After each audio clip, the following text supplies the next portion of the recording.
주식하는 체스의 주린이 학교. 네, 안녕하세요. 체스입니다. 2월 1일 국내 시장 어떤 식으로 흘러갔고 또 어떤 내용들을 리딩에 담아냈는지 간단하게 한번 체크해 보도록 하겠습니다. 자, 일단 금일 코스피 지수 같은 경우는 1.02%, 코스닥은 1.41%, 양지수 다 큰 폭으로 상승했습니다. 어제 조정이 무색하게 오늘 시장 지수가 반등하긴 했는데 오늘 시장을 보신 분들은 아마 그런 느낌이 드셨을 거예요. 어제는 시장 지수가 꽤 많이 빠졌는데도 이거 괜찮은데? 뭐 내 종목 별로 안 빠진 것 같은데 이런 느낌이었다면 오늘 같은 경우도 시장 지수가 꽤 많이 오른 편인데 이상하다. 왠지 내 종목은 별로 안 오른 것 같은데? 혹은 이렇게 시장 지수가 올랐는데 내 종목은 빠졌네? 보합이네? 이런 느낌을 많이 받으셨을 것 같습니다. 아무래도 오늘 같은 경우는 시가총액 큰 종목들 위주로만 상승세가 좀 컸기 때문에 일반적인 중소형주 같은 경우는 뭐 그렇게 큰 시장 지수만큼의 상승폭을 보여주지는 못했다라고 생각하시면 돼요. 외국인 같은 경우도 금일 코스피를 매수하긴 했지만 뭐 큰 의미는 없는 것 같고요. 자, 전날 미증시 같은 경우도 박스권 상단에서 마무리를 했죠. 나스닥 같은 경우는 최근에 계속 밀렸던 11,500선 이 자리 박스권 상단에서 마감을 했습니다. 오늘 FOMC 결과가 어떻게 나오냐에 따라서 이 박스권 상단을 돌파할지 아니면 이제 기대감 재료 소멸로 인해서 조정을 줄지가 결정이 될 것 같은데 일단 0.25% 금리 상승은 당연히 나와야 되는 겁니다. 이건 99% 확률이라고 말을 하고 있죠. 만약에 0.5% 올렸다 이러면은 끔찍해지는 거예요. 일단 이번 FOMC에서 여러분들이 좀 주목해서 봐야 될 부분은 0.25% 올리냐 이게 아니라 점도표라고 하죠. 연준 인사들이 앞으로 최종 금리를 어느 정도로 볼 것이냐 요거를 좀 중요하게 봐야 되는데 지난 12월 같은 경우는 한 과반수 정도가 5%에서 5.25% 정도까지 최종 금리를 설정한다라고 했고 나머지는 5.75%까지도 보시는 연준 인사들이 좀 많았죠. 자, 지금 이번에 0.25% 올라가게 되면 미국 금리는 4.75%까지 올라가는 겁니다. 자, 5%에서 5.25%까지만 올리겠다라고 연준 인사들의 한 7, 80%가 이번에 말을 한다면 향후 금리는 0.25% 한 번 내지 두 번 정도만 올라가면 그 다음부터는 동결이라는 의미겠잖아요. 그러면은 빠르면 하반기에 들어서도 금리 인하 가능성이라는 게 생기는 걸 거고요. 자, 그런데 이번에 점도표에서 한 5.5% 정도? 를 예상하는 연준 인사들이 많다라고 하면은 더 많은 내용이 궁금하신 분은 검색창에 체스 주식 학교를 입력해보세요. 홈페이지의 어플, 유튜브 채널에서 체스의 각종 교육 자료와 내용을 확인하실 수 있습니다. 어플 알림도 온다고. 제가 어제 영상에서 말씀드렸죠. 삼성전자가 만에 하나 오늘 좀 빠지고 시작하면은 이때부터는 좀 기회로 줍줍해도 될 것 같다라고 말씀을 드렸는데 자, 전일 나스닥이 상승을 보여주면서 삼성전자 같은 경우도 오늘 전 종가 대비 갭상승 시작하는 모습을 보여줬어요. 2.6% 가까이 시가를 시작을 해서 장 막판에는 그 상승폭 축소하면서 마무리했습니다. 어찌됐든 삼성전자 같은 경우도 지금 주봉 차트를 보면 60일선 맞고 밀린 거거든요. 그래서 121선, 241선, 6만원 선까지는 충분히 조정 가능성 아직 존재하다라고 생각을 하시면 될 것 같습니다. 지금 당장 삼성전자 사긴 좀 그렇고 만약에 삼성전자에 관심이 있으신 분들 같은 경우는 1번 6만원 아래로 살 것 6만원 아래로 사던가 아니면 아예 61선 위로 올라가는 거 확인하고 사시는 게 좋다라고 보여집니다. 지금 삼성전자 하이닉스 매매하기에는 좀 그렇고 좀 관망하시는 게 좋을 것 같아요. 자, 어찌됐든 시장 지수가 막 올라간다. FOMC 회의가 잘 나오고 또 기대감이 연달아 이어지면서 시장 지수가 박스권 상단인 2,500선을 뚫고 쭉쭉 올라간다라고 하면 어찌됐든 반도체 관련주들 얘네들 따라서 올라갈 수밖에 없을 겁니다. 반도체는 국내의 핵심 산업군이기 때문에 반도체 관련주 대장인 삼성전자가 하락하는데 막 시장이 올라가거나 이러기는 좀 힘들어요. 그러니까 이 부분도 좀 참고하셔서 매매하시면 좋을 것 같습니다. 자, 오늘 리딩에서 어떤 얘기들을 다뤘는지 좀 간단하게 체크를 해보면 자, 1교시에는 여러분들한테 어떤 종목들을 좀 눈여겨보면 좋을 것 같다. 사실 오늘은 이슈보다는 내일 이슈가 너무 큰 게 있어가지고 좀 가볍게 짚어드리긴 했는데 일단 좀 여러분들이 당분간 좀 눈여겨보면 좋을 섹터는 개인적으로는 좀 유가 관련주가 자꾸 눈길이 가요. 어제도 한 번 더 말씀드렸는데 자, 중앙에너비스 GSE 같은 경우가 이제 반등이 나올 타점이다라고 어제도 말씀드렸죠. 오늘 한 2% 정도의 상승폭을 일단은 중앙에너비스가 보여주긴 했는데 상승세를 이어가진 못했습니다. 만약에 오늘 시장 조정이 왔다라면은 더 치고 올라갈 수 있었겠지만 GSE 같은 경우도 오늘 어제 말씀드리고 오늘 한 4% 정도 기술적 반등이 나오기는 했네요. 아직 거래량이 실리는 정도는 아니기 때문에 여전히 얘네들 같은 경우는 시장이 상승할 때 수혜를 보는 섹터는 아니에요. 시장이 조정을 줄 때 올라가기 때문에 만에 하나 이제 FOMC 회의가 끝나고 갑자기 시장이 빠지기 시작한다라고 하면 그때 유가 관련주들 좀 눈여겨서 좀 일부 매수를 하시거나 손절가 잡고 매매하시는 거 나쁘지 않다라고 보여집니다. 자, 1교시에는 전날 미증시 그리고 오늘 좀 어떤 걸 체크해야 될지 이런 거 좀 간단하게 말씀을 드렸었고요. 자, 2교시에는 여러분들한테 단기 매매 종목을 알려드리는 시간이죠. 자, 1월 30일 날 여러분들한테 말씀드렸던 써니전자. 자, 써니전자 같은 경우는 어제 한 8% 정도 수익으로 매도했다라고 말씀을 드렸는데 오늘 어제 8% 먹고 판 게 무색할 만큼 추가 상승이 나왔어요. 20%. 분할 매도를 했어야 된다? 라는 생각이 들 정도로 멋진 상승폭을 보여줬는데 안철수 관련주 같은 경우는 시장 조정 줄 때 정치 테마주는 기본적으로 시장이 좀 혼란하고 자금이 갈 데가 없을 때 돈이 집중되는 모습을 보여집니다. 오늘 같은 경우도 사실 FOMC 회의에 관망 자금이 좀 많았었고 그 자금들이 정치 테마주인 안철수 관련주로 들어갔던 것 같아요. 이거도 정치 테마주 써니전자, 뭐 안랩, 오픈베이스, 까뮤에시 이런 애들도 다 조정 줄 때 추가 상승폭 보여줄 수 있는 종목이기 때문에 따라잡는 것보다는 만약에 얘네들이 좀 거래량이 없이 막 낙폭을 3, 4% 키운다 라고 하면 그때마다 한번 손절가 잡고 들어가는 거 요런 전략 나쁘지 않다라고 보여집니다.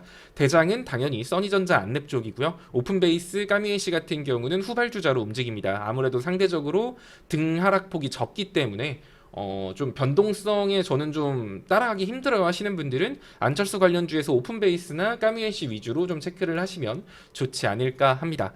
자, 그리고 오늘 단기 매매 같은 경우는 여러분들한테 잡아드리지 않았어요. 왜냐면 아까도 말씀드렸다시피 오늘 저녁 FOMC 회의 결과가 어떻게 나올지 모르기 때문이죠. 아무리 지금 차트가 좋고 이슈가 좋다라고 해도 만약에 오늘 미증시가 큰 폭으로 떨어지게 되면 당연히 국내 증시 영향을 안 받을 수가 없습니다. 그래서 오늘 2교시 단기 매매 종목은 건너뛰었고요. 여러분들한테 어제 단기 매매 종목이었던 보락 같은 경우가 지금 여전히 어제 잡아드린 구간에서 움직이고 있는 만큼 이쪽 좀 보시라 하고 말씀을 드렸습니다.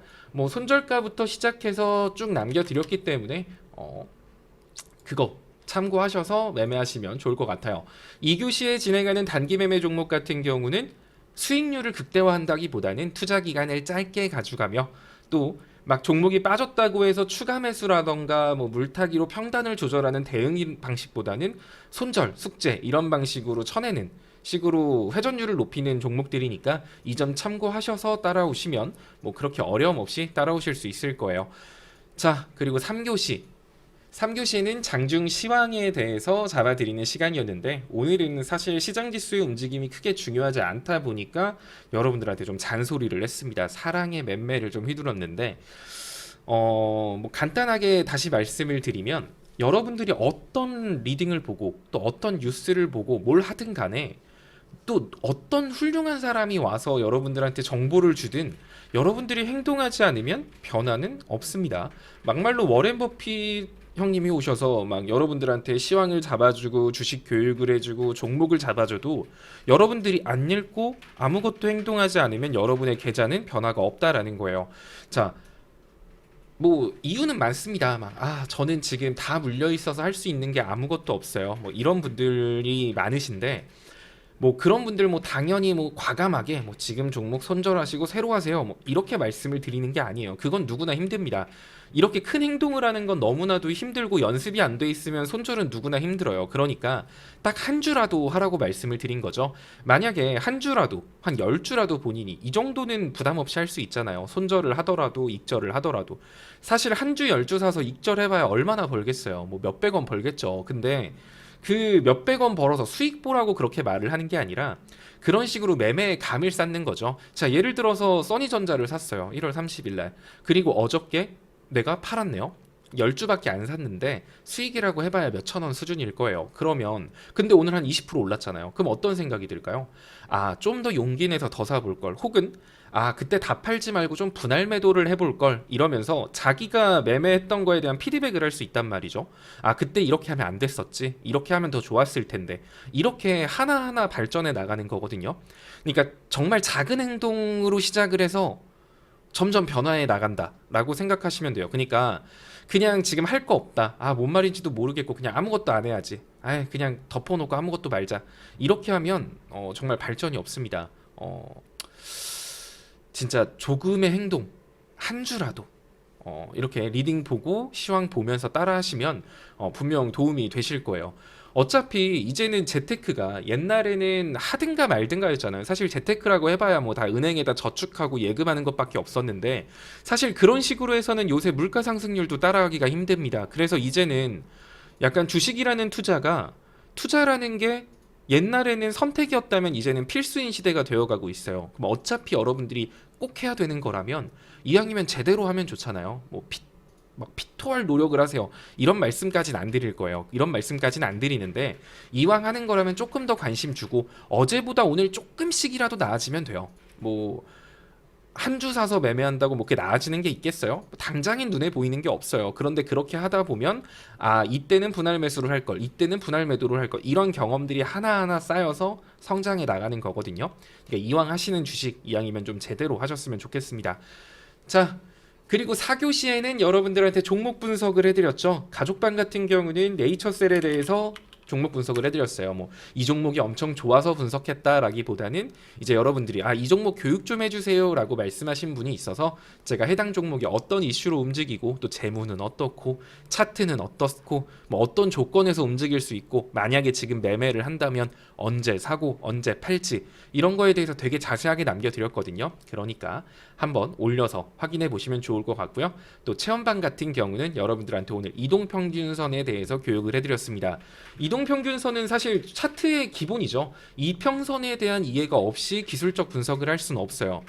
근데 다들 막연하게 아, 차트 보는 건 너무 어려워. 되게 낯설잖아요. 이게 뭐예요? 막 이렇게 뭐 이런 것들 하나하나 무슨 의미인지도 모르겠고 그냥 누가 좋으면 좋다는 줄 알고 안 좋다라고 하면 안 좋은 것 같고 뭐 항상 이렇게 했었는데 이왕이면은 여러분들이 알고 하면 좋겠죠. 되게 쉽게 교육을 풀어서 남겨드렸으니까 이평선, 저항선, 지지선 이 개념만 여러분들이 명확하게 알아도 사실 지금 시점에서 내가 매수를 해야 될지 매도를 해야 될지 혹은 물렸다라면 추매를 해야 될지 혹은 조금 손절을 해야 될지 이런 것들을 파악할 수 있습니다.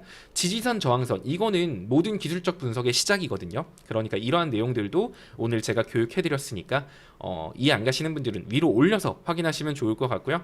또 이 영상을 보시는 분들 중에 아, 저는 방에 안 들어가 있는데요 하시는 분들은 네이버나 구글 다음 검색창에 체스 주식학교 검색하시면 나오거든요. 거기서 교육 자료나 이런 것들도 확인할 수 있으니까 이렇게 확인하고 따라오시면 좋을 것 같습니다. 자, 시장 올해 들어서 확실히 좀 달달해졌죠. 달달해졌지만 아직 우상향 시장이다라고 볼 수는 없습니다. 박스권 하단에서 박스권 상단으로 올라가는 시장이기 때문에 좀 달달하다는 느낌을 받을 수는 있는데 일단 올 한 해 동안 금리 인하가 나오기 전까지는 박스권 장세예요. 올라간다라고 하더라도 제대로 된 우상향 시장으로 이어질 가능성은 굉장히 낮기 때문에 이런 것들 좀 생각하시면서 투자하시면 좀 더 안정적으로 투자하실 수 있을 겁니다. 2022년에는 사실 손실을 줄이는 한 해였어요. 2022년에 수익 못 봤어요 하고 슬퍼하실 필요 없습니다. 2022년에는 대부분 다 손실 봤어요.